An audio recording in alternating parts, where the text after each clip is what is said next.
ਦੱਸਦਾ ਸੀਗਾ ਮੈਨੂੰ।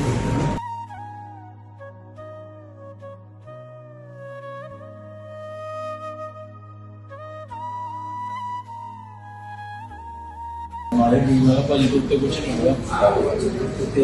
ਇੱਕ ਚੀਜ਼ ਹੋਰ ਬਣਾਓ ਤੁਸੀਂ ਉਹਨਾਂ ਨੇ ਚਲੋ ਤੁਸੀਂ ਕੀ ਕਰਦੇ ਹੋ ਕਿ ਲੋਕ ਲੈਣਗੇ ਇਸ ਕਵੇ ਉਹਨੇ ਤੁਹਾਨੂੰ ਕਿਸੇ ਦੇ ਕੋਈ ਫੋਨ ਆਉਂਦਾ ਫਗਵਾੜੇ ਕੋਈ ਕਿਤੇ ਵੀ ਜੇ ਮੰਨ ਲਓ ਲੱਗੇ ਬੰਦਾ ਦਿਲ ਚੋਂ ਦਿਮਾਗ ਸ਼ੁਰੂ ਜਾਊਗੀ ਜਿਹੜਾ ਸਾਰੇ ਲੋਕਾਂ ਮੱਥੇ ਲੱਗੂਗਾ ਕਿਉਂਕਿ ਚਾਹੇ 10 ਸਾਲ ਦਾ ਬੜੇ ਤੋਂ ਦਿਲ ਤੋਂ ਲੱਗਿਆ ਪਤਾ ਹੁੰਦਾ ਸੀ ਇਸ ਕਰਕੇ ਥੋੜਾ ਸਮੇਂ ਨਾਲ ਕੱਢ ਕੇ ਕਿਤੇ ਮਹੀਨੇ ਚੱਕ ਤੱਕ ਕਿਹੜਾ ਮਾਰਿਆ ਕਰੋ ਉਹਨੂੰ ਫਿਰ ਟੱਚ ਹੋ ਜਿੰਨੇ ਸਾਡੇ ਮੈਂਬਰ ਜਲੰਧਰ ਨੇ ਅਸੀਂ ਆ ਕੇ ਗਏ ਜਲੰਧਰ ਕੋਲ ਸਾਡੀ ਇਹ ਬੜੀਆਂ ਜੋ ਇਹ ਸਾਡੇ ਨਾਲ ਕਰਦੇ ਨੇ ਵਾੜਾ ਨੂੰ ਜਾ ਕੇ ਸਭ ਲੋੜਾ ਲੋਗੇ ਪਹਿਲੇ ਮਹਾਰਾਜ ਆਏ ਸੀ ਤੁਸੀਂ ਉਹ ਮਿਲੇ